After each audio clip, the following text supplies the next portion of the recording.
Tayo po ay mag-uusap patungkol sa isang bagay na kung saan isa na daw po itong basic necessity sa ating buhay.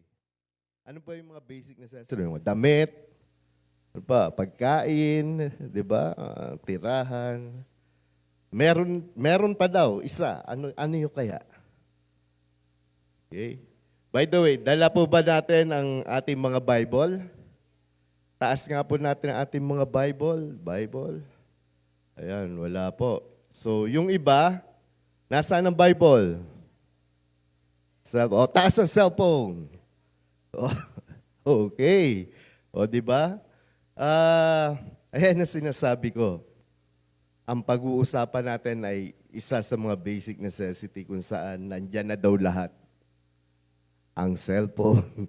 Yang mga gadgets na yan. Okay? So, ang pamagat ng ating pag-uusapan po, bumubukas. Okay.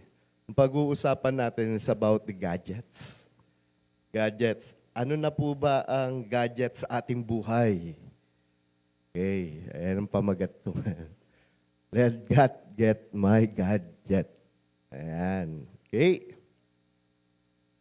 Sa 1 Corinthians 10:31.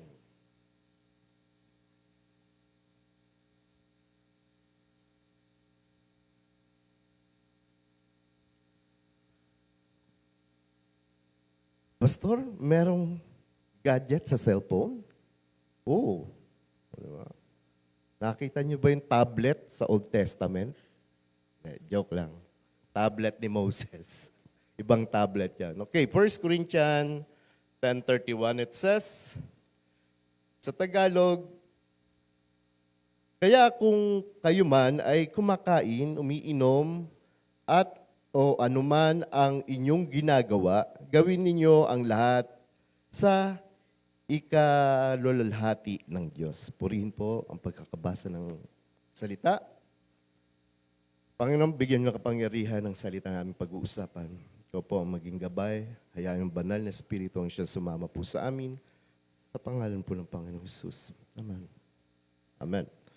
Mga kapatid, gadget ang pag-uusapan natin. Tatanong nyo, asan ang gadget doon, Pastor? Sa binasa nyo scripture. No? Wala man ito, pero sinabi doon, sa lahat ng ating gagawin, sa lahat sa ating buhay, dapat ito ay magbibigay kaluwalhatian. At hindi makakawala ang ating mga gadget. Sino ang mga may dala ng gadget nila dyan ngayon? Gadget. Okay, masama po ba ang gadget? Mga kapatid? Okay, ito ba ay ito po ba ay gamit na kung saan sa tingin nyo ay kinukundena ng salita ng Diyos? Okay. Sige, define muna natin ng gadget. What is a gadget? Sabi dito, gadget is an often small mechanical or electronic device with a practical use, but often thought of as a novelty. Ito yung makabago. Sorry po. Basa po ba natin? Ayan. Maliliit na device, mechanical device na may kapakinabangan sa atin. Madalas bago nga ito, no? At pag sinabing gadgets, may incorporate ka agad natin to sa cellphone, no? Ano ba? Cellphone. Yan. Ito. Cellphone. Dala niyo po ang cellphone niyo? Okay. Sabi nila, ang gadget, ito ay maaaring mobile phone, tablets, video camera, or even kitchen appliances. Pero mostly nga, na-incorporate sa mga cellphone.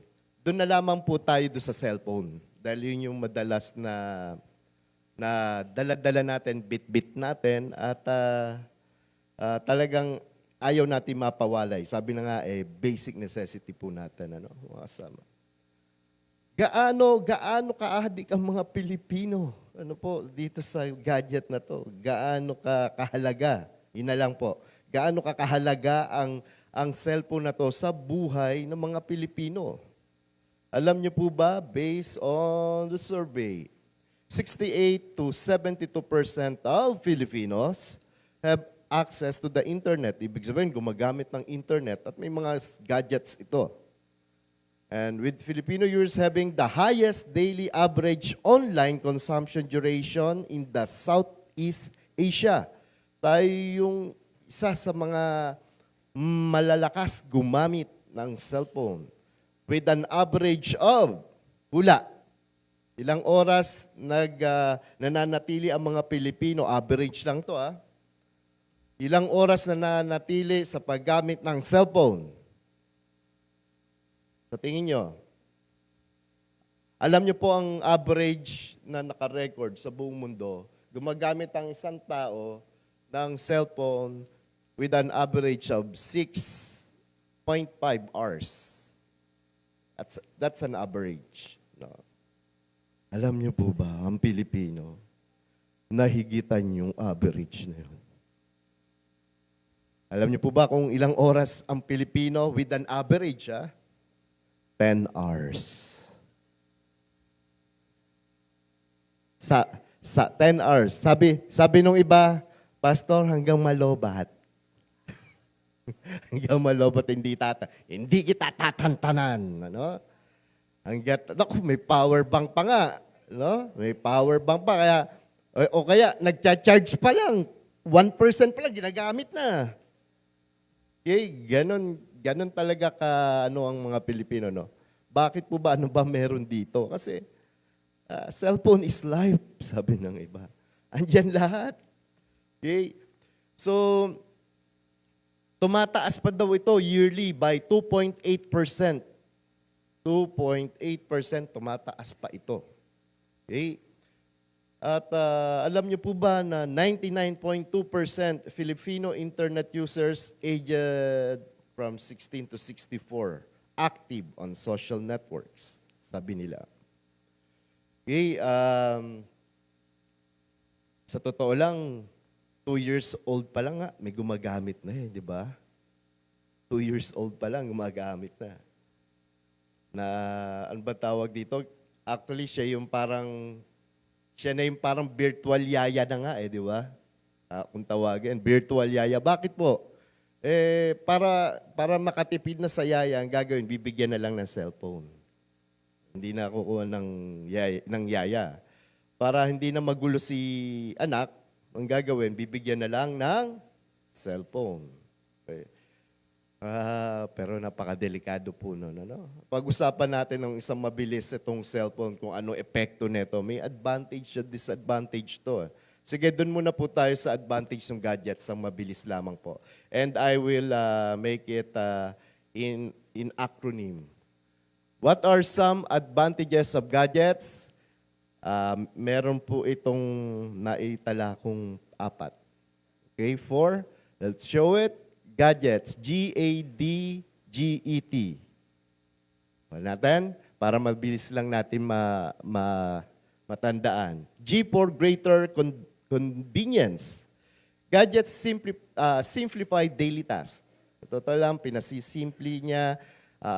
Baga sa andyan na, available na lahat. Hindi ka na maghahanap ng lampara dahil madilim, biglang nag-brown out. Bakit? Bubuksan mo na lang ang cellphone, andyan na ang flashlight.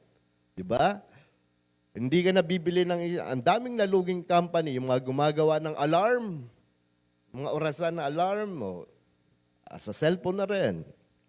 Ang mga may relos, sa cellphone na rin. Diba? Camera, videos, sa cellphone lahat, diba? Ano pa ba yung mga nasa cellphone? Kulang na nga lang, pati thermometer, pwede na ipit dito, ano? Maraming pwedeng gawin, no? I-download mo lang sa app. Yan lahat. Napaka-conveniente talaga, kaya greater convenience talaga may cellphone. Yan, isa sa advantage niya. Access to information. Yes. Diba, with your gadgets, with your cellphone, with your laptop, andyan lahat. It provides instant access to vast amounts of knowledge and resources. Lalo na yung mga nauusong AI, artificial intelligence. Yan, artificial intelligence. Available lahat. Tatalunin niya ng ano. Isipin mo, mga bata ngayon magpapasa ng assignment. Naka-AI. Okay? Yung mga hindi nakapag-aral, i-Google University lang. I-YouTube University lang. Ano ba yung recipe ng ano? Tatype lang, paano lutuin ang pritong itlog. Pritong itlog. Una, bubuksan ng kalan, tapos, diba? Available lahat.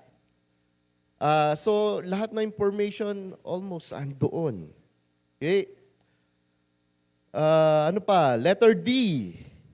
Data storage. Isipin nyo, pati mga USB na baga sa ano ay na obsolete halos. Dahil available ang mga storage sa internet, do sa saan ba yung ano, drive. Okay, Google Drive. 'Di ba? Na-i-store lahat doon. Kami nga inuipon namin ang aming picture sa gumawa kami ng isang Facebook group. Tapos, 'di ba, araw-araw tayong nagpi-picture ng family altar. Doon namin iniipon yung aming mga family altar picture. Ngayon, pag binubuksan namin, nakikita namin yung simula pa ng ating family altar. Nakikita namin doon yung mga picture na maliliit pa yung mga bata. Mga ganon. Kung paano nagbago ang itsura. Ang sarap i-compile. Ano? Yung mga videos natin, nakaklip yan. Kiniklip ng ating documentation team. Diba? So, posible, kahit malalaki ang file niyan, posible na ilalagay sa storage because of these gadgets. Okay? Data storage. Letter G ulit, global connectivity. Di ba? Dahil dito, nakikita natin yung mga kaibigan natin matagal nang hindi natin nakikita. Kahit nasa ibang bansa. Nagkakaroon kayo ng connection. Tama po? Kagaya ngayon, ang Tita Tina, Sister Tina nasa ibang bansa, nasa Australia. Ayan. Madalas nagkakakonect sila ng Tita Chari. Okay? At doon nakakausap namin through Messenger, nakakakonect kami sa kanya doon. Sabi namin, pagbalot kami ng kangaroo doon. Ganyan kalupit ang mga gadgets. Hindi kagaya no, pag nagsulatan, naalala ko noon, pag nagsulatan sa ibang bansa, nasa cassette tape pa. Okay? Tapos ipapadala yung recording ng boses. At ipapadala yon, 1 buwan, papunta doon, okay? Tapos pag-reply ka ulit, 1 buwan. Bumabati ka, happy birthday. Okay? Pagdating doon, tapos na yung birthday. Ganon katagal ang communication noon. But with the cellphone, available na, no? Isang click lang na ganon, makikita mo na kagad siya, nasa screen pa. Ang inihintay ko na nga lang, yung hologram Yung parang lalabas na lang na ganon. Diba? Parang ito yung gadget, lalabas na lang na ganon, no? Okay. Kasi nakikita sa movie, di ba, may mga ganon. Okay. Global connectivity. Kaya wala nang imposible. Maaabot na natin ang lahat. Okay? Efficiency. They increase productivity by automating or speeding up processes. Diba, nung nakaraan, si Sister Wife nag-enroll through cellphone lang. Grabe, imbis na pipila ka pa doon sa pila ng enrollment sa school na pagkahaba-haba, sa gadget na lang. Nagpadala ng payment through gadget, pay bills sa gadget, di ba?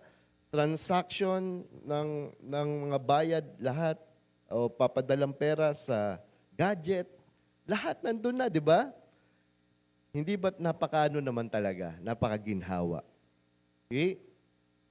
Ah, hindi time consuming. Ito sa susunod yung letter T, time saving. Dahil sa availability lahat sa gadget, pati time natin talaga nasi-save. Isipin niyo, imbis na mag-shopping pa kayo sa Divisoria, available na ang Lazada. Andyan ang Shopee. Andyan ang TikTok. Okay? Amazon. Ano pa? Available na. Diyan na lang kayo mamimili at, di ba, kagaya nakaraan, may binili po kami na isang ilaw para sa Lolo Piping sa Batangas.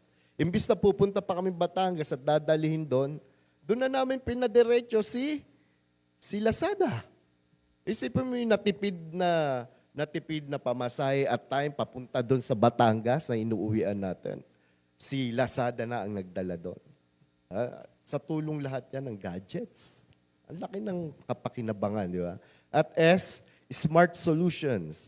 Smart solutions. Gadgets provide innovative, smart solutions for everyday challenges. Diba? Mga research natin, mga information na kailangan natin, pati yung mga sa totoo lang, yung mga sa mga preacher na o mga ngaral na kailangan pa ng information at mga reference, kagaya namin, hahanap na lang kami sa internet. Ang laki ng tulong talaga ng gadgets. At ayan ang mga advantages. Mga kapatid, ang laki na advantage. Kung may advantages, may disadvantages din. Sa isang mabilis din, what are some disadvantages of these gadgets? Ibibigay din natin ang acronym ng gadgets. Okay? Gadgets. Letter G generates destruction. Nakaka-distract ba siya? Yes. Sa panong paraan? O halimbawa, hindi ko nakalimutan ko yung Bible ko. At ang Bible ko ginawa ko sa cellphone. Kunyari, ito yung cellphone ko. Let's read from Scripture, brethren. John chapter 3, verse 16. Forgot. Mami, mamaya ka na tumawag, nagbabo. Di ba? Ang hirap. Tapos, okay, pagbukas mo, nagbabrowse kang ganon. Mga kapatid, sinasabi po, nasusulat sa... Tapos, di habang nagbabrowse kang ganon, biglang may magpa-pop up na advertisement.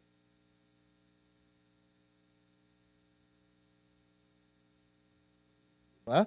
Kung ano-ano na nakita mo, na-distract ka na. Okay? Alam niyo po, kaya sa ibang church, ina-advise pa rin nila. Pag ganito pagsisimba, magdala ng talagang totoong Biblia. Why? Kasi sa gadgets nga, sorry po, ang gadgets ko nasa bag ko. Hindi ko po cellphone to. Ano ba to? Lalagyanan ng ano ba to? Earpods. Ayan, earpods. Through cellphone, okay, dahil nandyan na lahat, maaari ka talaga ma-distract. Maaring gamitin ng kaaway para ma-distract. Halimbawa, sa iba nga, pinasa silent mode. Bago mag-start, mag-appear sa screen, let your cellphone turn off. Okay? Or put it into silent mode. It's because makaka-distract siya. Okay? It's a great distraction sa gawain ng Panginoon. Though, andyan ang lahat, pero dahil open nga siya sa wide na, open sa marami. Okay? Maaaring ma-distract tayo sa ating mga ginagawa. Kaya may disadvantage din po siya. Though nandyan din ang Bible natin. Okay? Ano pa? G, generates distraction. A, addiction. Nakaka-addict nga po ba? Yes. Okay? Yung bata, subukan mong kuhanan ng gadget, yung nakasanayan mo, kuhanin mo yung gadget niya. Aawayin ka. Alam nyo, sa Hong Kong nga yata yun. Dahil yung time ng pandemic, dahil talagang sa loob ka lang ng kwarto, talagang yun na lang ang mundo mo. So nakasanayan ng mga bata ang cellphone. Yung bata, parang sinaway ng magulang, kinuha na ng cellphone. Alam mo, ginawa ng bata, tumalon sa building. Doon sa kanilang, doon sa high-rise condo, tumalon doon sa building. Patay. Addiction. Okay, matindi ang epekto ng gadgets. Yun nga, ayaw mong mawawalay sa'yo, di ba? Pag naiwan mo, kahit nasa kanto ka pa, babalik ka pa. Tama? May naka-experience ba na ganon? Sabi nga no iba, sana gadget na lang ako. Bakit? Kasi di iniiwanan. Yan na. Kung naiwanan man, binabalikan. Sana gadget na lang daw siya. Addiction. Grabe talaga, no? Ganyan ang epekto ng gadget sa atin. Okay? Sa mga bata, hindi lang sa mga bata, maging sa matatanda. Letter D, depreciates quickly. Sa totoo lang, ang bilis naman dahil nga uso, sinasamantala ng mga marketer, ang bilis niya mag-depreciate. Hindi mo nga pwedeng pag-investan niya ng pera eh. Bumili ka ngayon, baka sa 1 linggo, bumaba na ang presyo niyan. Hindi mo na mabebenta na mas mataas. Okay? Mabilis mag-depreciate. Kaya kung mag-invest nga daw, hindi sa mundong ito ang bilis na mag-depreciate ng mga bagay dito sa mundo. Hindi lang yung, kasi mga temporary things lang yan. Pero with its value, it depreciates quickly. At kung mag-i-invest ka, yan sa cellphone, hindi. It won't work. Ang bilis niyan, hindi mo mabebenta na mas mahal. Okay? Sa price na ginamit mo sa kanya, pinambili mo sa kanya. Letter G generates e-waste.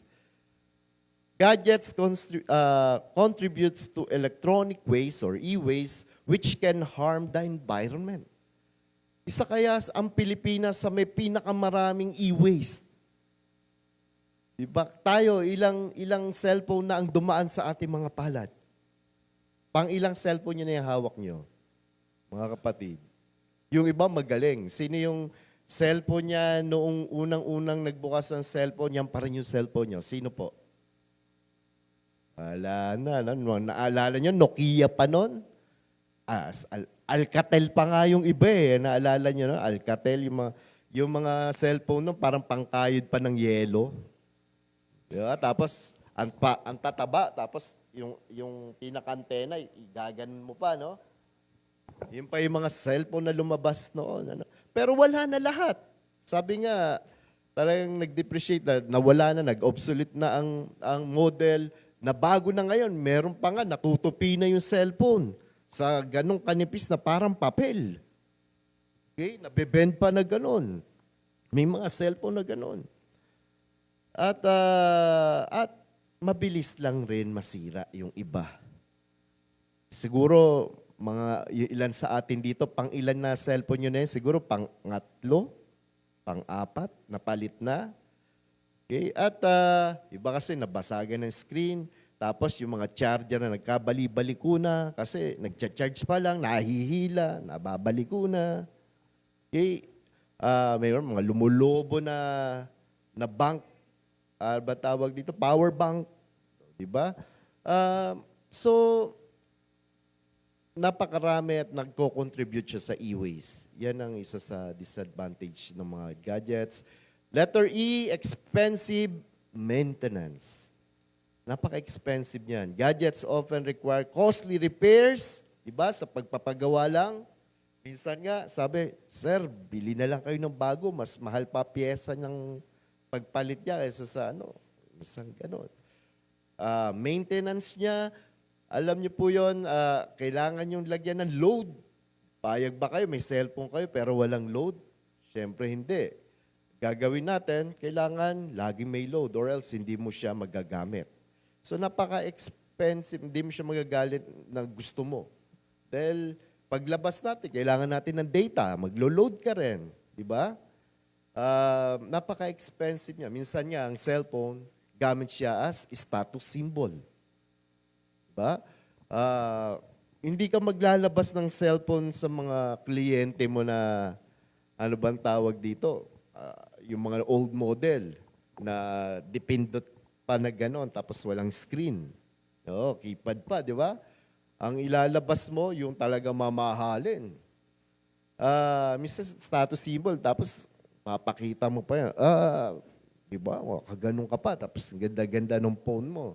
Pwede, kung pwede nga lang, pagdudula mo, dito ako sa ano, ikot mo pang ganon, di ba? Pinapakita mo mamahalin at yung model, di ba? Ano ba tawag din? Yung latest. Status symbol. Kung ganong classic character tayo, di ba, na highly maintenance mo sa ganon. At yun nga, sa mga loads, at yung, siyempre, ilo-loan mo. Meron bang bumibili dito ng cellphone na brand new na latest model na isang bagsakan ng ano? Di ba mostly nilo-loan din natin yan. So, babayaran din. Napakagastos pag may gadgets. Okay? Letter T, time consuming. Diba? Ilang oras ang ginugugol natin sa cellphone. Okay, tayo nga magkakasama sa bahay, magkakasama na sa isang bubong. Pero may kanya-kanya mundo. Tama? May kanya-kanya mundo. Yung isa nakaharap dito, yung isa nasa sulok, yung isa nasa CR. Okay? Kung saan-saan eh. Yung pinaka most convenient place, doon siya pupesto. Kung saan hindi siya maabala, kung saan may malakas ang signal. Alala ko noon, kami nasa Bicol, lahat nandun sa bandang taas ng bundok dahil nandun ang signal. Kahit baga sa ano, magkakasama, lahat kami nagkikita-kita doon sa taas ng bundok doon sa Bicol kasi andun ang piso wifi. Ayun. Bundok na yun, tapos may mataas pang antena. Isipin nyo, ganun kahalaga siya. Pero it consume time. Okay? Mga nag-gamings. Okay? Sa games ba, maglalaro ka lang ng, lalo na yung mga sinasabi ng ML. Sino mga nag-ML dito? Aminin. Okay, yung mga online games, di ba? It consume time. And lastly, letter S, security issues. Dahil mostly para ma-avail mo ang isang mga app, makapasok ka sa isang ganito, ay hihingi ng mga information mo. At talaga naman, makukuha ang information about you. Minsan, paano kung scammer? Paano kung ito hindi totoo? Ang dami nga nakikipag-online date eh. Naalala nyo yun, merong news na 12 grade 12 student na meron pang ka-chat, nakipag-date. No, sa hindi niya pa nakikita. Tapos, ayun, nagpaalam lang may project. Tapos, kinabukasan niya yun. Nakita ang patay na. Nakipag-online date. Yung mga ganun po. Nakakalungkot. Okay? Pati nga yung mga na-open ang ating mga information. Gamit na nga ni Marites yan eh. Okay?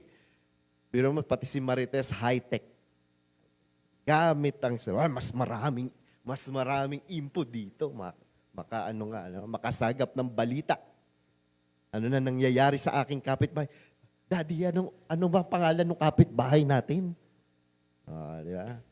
Grabe, andun lahat eh. Kaya tayo wag natin ilalagay lahat ng information natin sa halimbawa sa FB.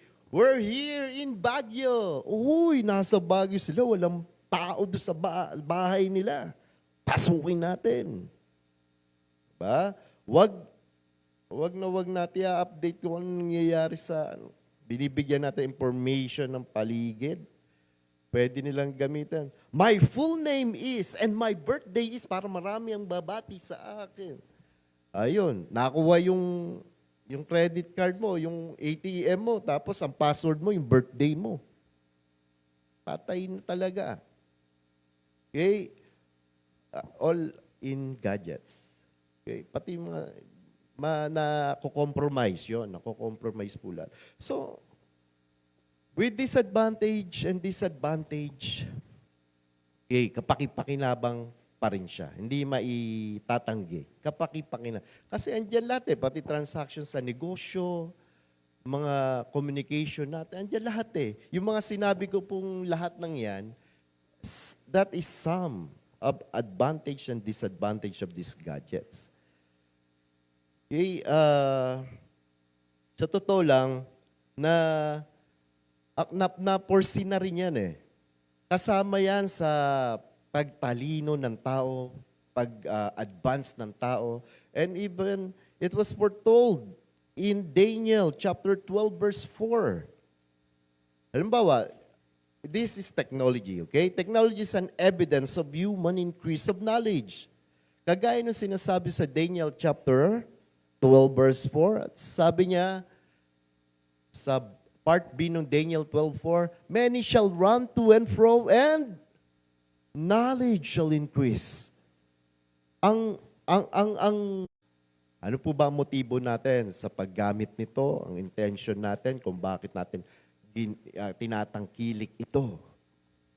Okay, so we need to examine. Kailangan natin alamin.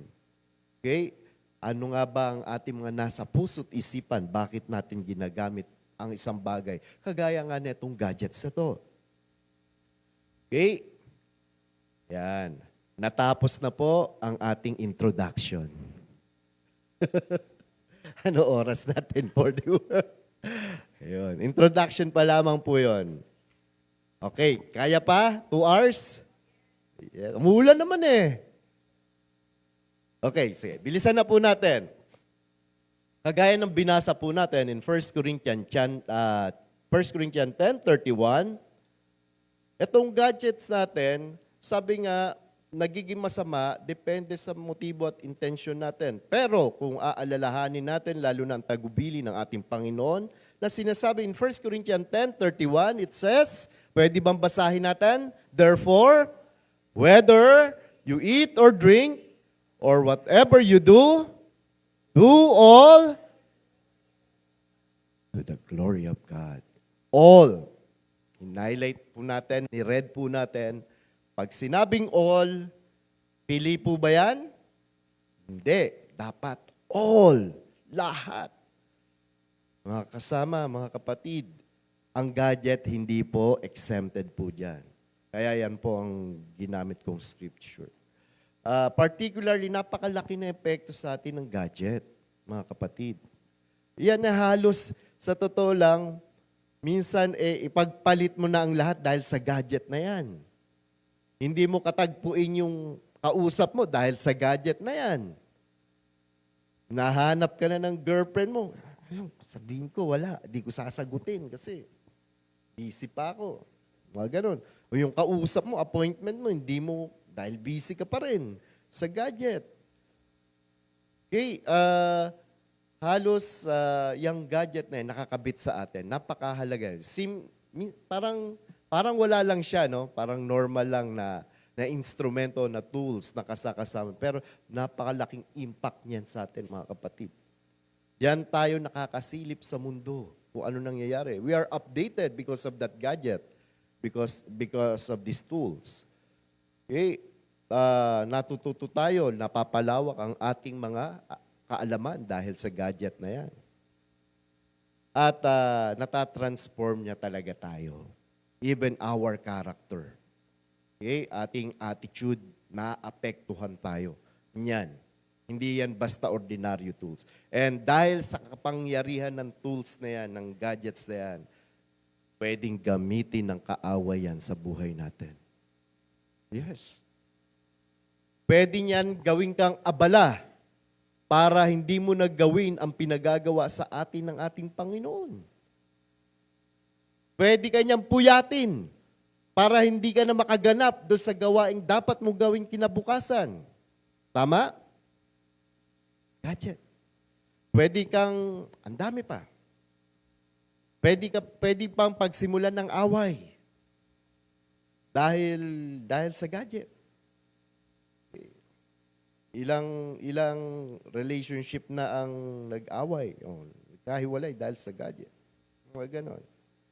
Alam niyo na yun. Alam ko nakaka-relate yung iba. Dahil sa gadgets. Okay. Pero, kung gagamitin natin sa tama, maganda rin naman ang maidudulot nito. Okay? Ang isang tamang gawa, magbubunga ng tamang gawa. What we sow is what we reap. Pag tinaniman natin ng tamang paggawa, tama ang aanihin natin. Okay, sabi nga, with this instrument, with this tool na gamit natin, alam niyo kung ba't di kinukondena rin niya ng Biblia, pati ng knowledge na mangyayari sa tao? Dahil pwede natin magamit yan eh.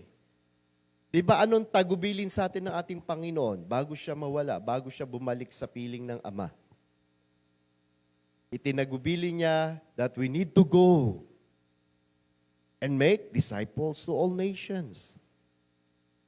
Alam niyo po ba, dahil sa mga gadgets na to, mas malawak ang nararating ng salita ng Diyos dahil sa mga instrumentong ito? Hindi na imposibleng maabot ang imposibleng maabot noon. And even the Lord says, okay, greater works than this you will do. Mas higit pa magagawa nyo, higit sa ginawa ko. Si Jesus nakapangaral lang doon sa paligid, sa Judea at sa paligid. Pero hindi na siya nakapunta sa kung saan pa, nakagaya nila Pablo. Napunta pa sa Roma, napunta pa sa iba't ibang panig, kagaya ng ibang disipulo. Kasi higit talaga. Ibig ba sabihin, limitado si Jesus. Tao lang. Sinasabi natin because yung ministry niya sa lupa. Hindi niya na magagawa ang ibang bagay sapagkat babalik na siya sa Ama. Let's see, John chapter 14, verse 12 to 14. Most assuredly I say to you, he who believes in me, the works that I do, he will do also. And greater works than this he will do, because I go to my Father. Sinabi niya rin kung bakit greater ang magagawa natin. And whatever you ask in my name that I will do, that the Father may be glorified in the Son. If you ask anything in my name, I will do it. Okay? Binigyan tayo ng katalinuhan, binigyan tayo ng lahat ng ating magagamit para maipagpatuloy ang gawa ng ating Panginoon. Kung kaya't sa totoo lang, ang sabi ng Panginoon, mas higit pa ang magagawa natin kaysa sa na-accomplish ng ating Panginoon. Accomplish ng Panginoon. No, mali ang term. Kaysa sa nagawa ng Panginoon during His time, na nakapangaral lang siya ng salita within His area. Okay? Tayo, mas malawak pa ang mararating natin, makakarating tayo sa iba't ibang nasyon, makakapag-mission pa tayo sa iba't ibang lugar, makakapag-abot pa tayo ng mga taong hindi pa naaabot ng salita ng Diyos, only if we use this, kagaya netong gadgets na to, para abutin ang mga hindi pa naaabot ng salita ng Diyos. Walang imposible na. Okay? Isang mabilis lang mga kapatid, and we will end. Okay, isang mabilis kasi meron pa po tayong communion. Okay? Kasi napag-usapan na natin ang gadgets ito, kung gaano kahalaga, ano ang nagagawa nito. Let's talk. Isang mabilis lang, how will I use gadgets for God's glory? Okay? How will I use gadgets for God's glory? Unang-una na, social media for ministry.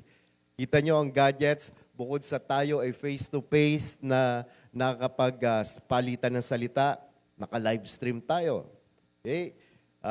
Siguro may mga ilan tayong kapatid na nanonood ngayon.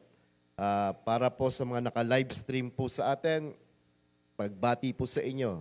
Ayan, mga naka-live stream po sa atin. Sa ang iba nanonood po sa atin, iba from Cavite, yung iba, baka, kung si Ate Narisa nakikinig from New Zealand, ano pa? Alam ba, si Ninang Tina nasa Australia, from Australia, ganun kalupit ang gadgets, ang mga tools na ito. Okay? nagagamit siya for social media, for ministry. Ang laki kayang bagay nito nung pandemic natin. Di ba, nagsarado lahat at maraming nasaradong simbahan because hindi pwedeng mag face-to-face na gawain. May ilan nagpumilit. Ano nangyari? Namatay ang pastor, namatay din ang pastor's wife, namatay ang worship team because nagka-COVID. Hindi kwento-kwento yun. May nangyaring ganong simbahan. Personally, I know one church here in Better Living. Kinamusta namin, kamusta ang church nila. Ayun, sabi na nagpapalitan sila mga elders na nagtuturo ng salita ng Diyos. It's because wala silang pastor. Bakit? Sabi ko, namatay yung pastors namin. Kasi, ayun nga, nagkasakit during time ng COVID. Okay? Ayun yung sinasabi na, but because of the help of social media, nagpatuloy ang ibang gawain kagaya ng JTF. Okay? Mararamdaman nyo pa ang bakas ng social media po natin. Remember our family altar? Kailan nag-originate yan? Nung ating pandemic moment. Okay? Na hanggang ngayon, pinapractice natin. Kahit malayo, dahil because of the social media ministry, nakakapag-communicate tayo, nalalaman natin na okay ang mga kapatiran. Okay? So hindi natin babastahin ang mga technology ito. It can help us in our ministry. It enlarge our territory. Yes. Next, Bible apps. Ayan, yung iba sa atin, ayaw na magdala ng Bible. Naglagay na ng Bible, lahat pinagkasya sa cellphone. Nag-download, sino may mga Bible apps sa kanilang cellphone? O meron. At iba't ibang version, di ba?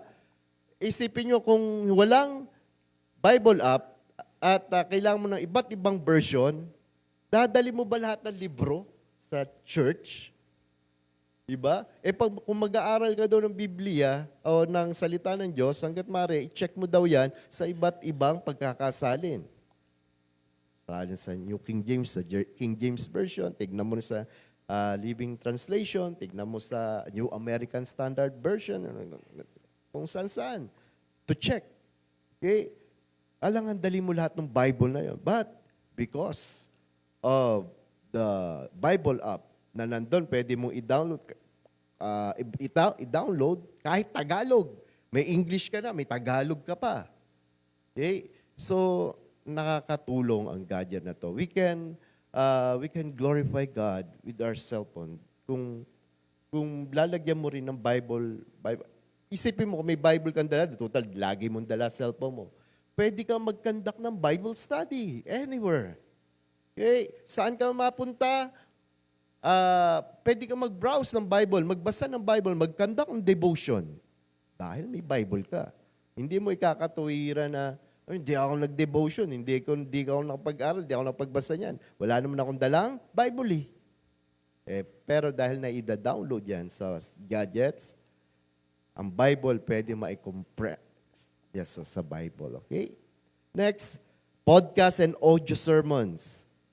Okay, yung iba nagpa-podcast, nagla-live stream, nag-save ng mga videos, ng mga sermons. Ang dami nating napapanood ng mga sermons sa ating gadget, di ba? Kaya nga natutuklasan natin yung iba kung mali nga ang tinuturo o hindi. Dahil doon sa mga record ng kanilang mga gawain, mga sinasabi nila. Pero yun nga, dahil sa nagamit sa mali talaga, nagiging evil. Pero kung tama, okay, it will bring glory to our God. Okay? O isipin nyo, halimbawa, itong preaching na to, na i-re-record ngayon ito. Pwede pang balikan ng mga naka-miss out. Okay? Kaya malaking tulong ito kung na-i-re-record. Number 4, online prayer groups. Kagaya nung, again, kung hindi pwede, bumabagyo, at hindi pwedeng magsama-sama sa church, anong gagawin? Bubuksan lang ang Google Meet. Magzo-zoom lang. Okay? O kaya magsi-cell group na lang sa sa Zoom, sa Google Meet, 'di ba? So, hindi mo maikakahon ng gawain dahil sa technology na ito. Magagamit ang mga gadgets na and it brings glory to God again. Ano pa? Digital giving. Hindi na natin maikakatuwiran na, Pastor, kasi hindi ako nakapagsimba, hindi ako makapag-abot during that time. Ano? So, because of digital, because of yung mga GCash natin, bank transaction, it's available. Okay? Pati tithing, kayang-kaya na with our gadgets. Tithing and offering, kayang-kaya na ibigay. Digital giving. What else? Content creation. Sino yung mga digital creator dito sa FB? Diba? Pwede natin gamitin ito sa mga pagbablog natin, sa mga pagpo-post natin.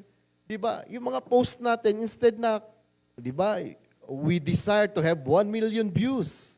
Tama? Yung iba, lalo na yung mga vlogger natin. We desire 1 million views. We desire many likes, many hearts. Okay? Imbis na kung ano-ano lang ang gagawin natin, why not bring glory to God? Sayang. Okay? Sayang yung opportunity. So, imbis na nasasayang sa walang katuturan lang, okay, gamitin natin for the glory of God. Why not magturo tayo kahit maikli lang na, mag-quote lang tayo ng maikling mga aral mula sa Biblia. Magpaalala lang tayo ng mga pangako ng Panginoon from vlogging. Kung nakakita tayo ng isang magandang lugar, appreciate natin si God. Napakabuti ng ating Diyos. Diba? Masasabing may Diyos na lumikha ng ganito kagandang tanawin. Na itaas pa natin ang ating Panginoon. Okay? So, magagamit natin for content creation. Okay, 7, virtual outreach. Okay, at ito pwede naman palang gamitin din. No? Through virtual, pwede tayo makaabot ng mga mahal natin sa buhay, mga kaibigan, kahit nasa ibang bansa pa, magpatanggap tayo.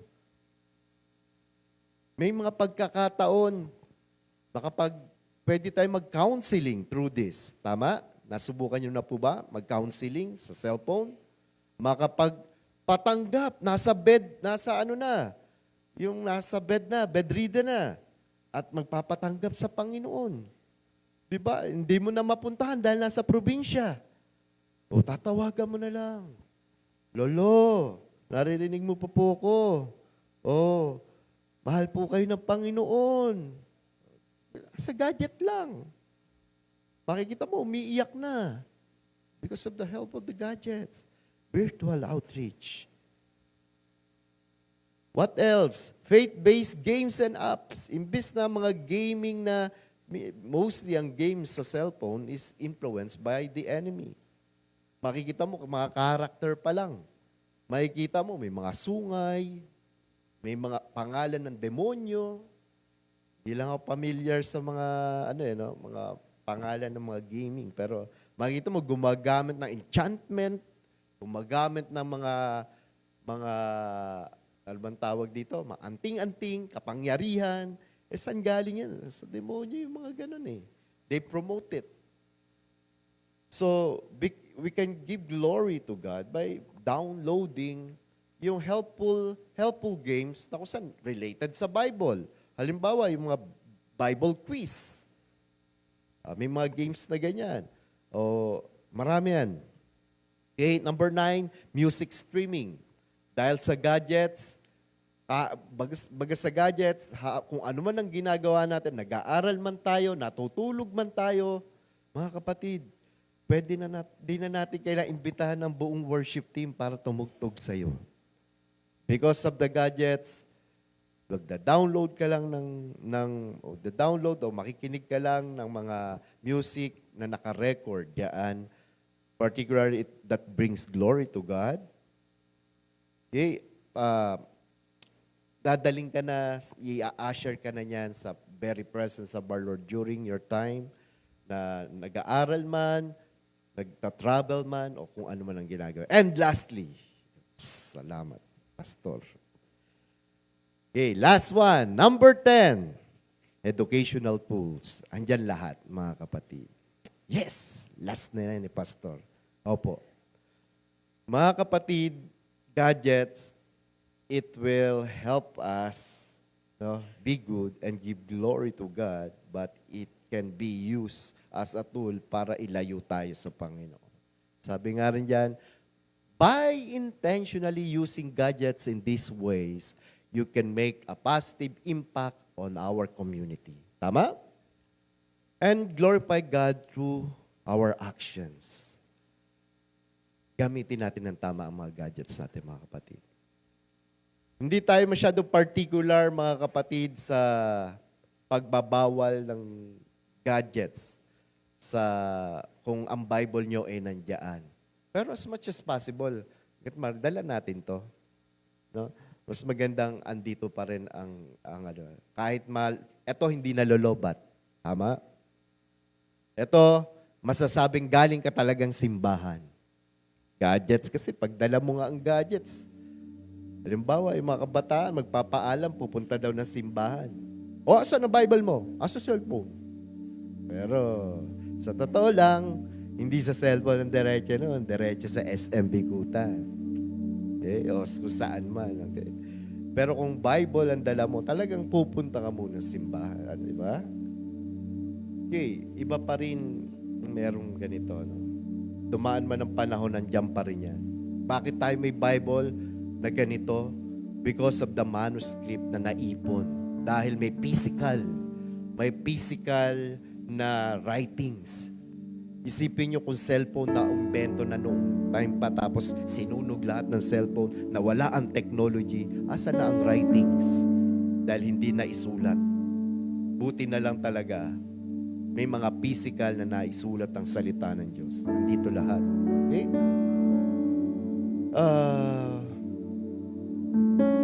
Okay, let's go in conclusion. In conclusion, when we allow God to take control of our gadgets, we align our use of technology with His purpose and will. By surrendering our devices to His guidance, we transform them from mere tools of destruction into instruments that glorify Him. Whether through sharing positive messages, connecting with others in meaningful ways, or using our gadgets to spread kindness and truth, we can ensure that even our digital lives reflect our faith. Letting God guide our use of technology opens the door for Him to work through us, bringing light to the world and drawing others closer to Him. Let us pray. Heavenly Father, we thank you, Lord, for your reminder. It's a basic teaching, a basic reminder for us.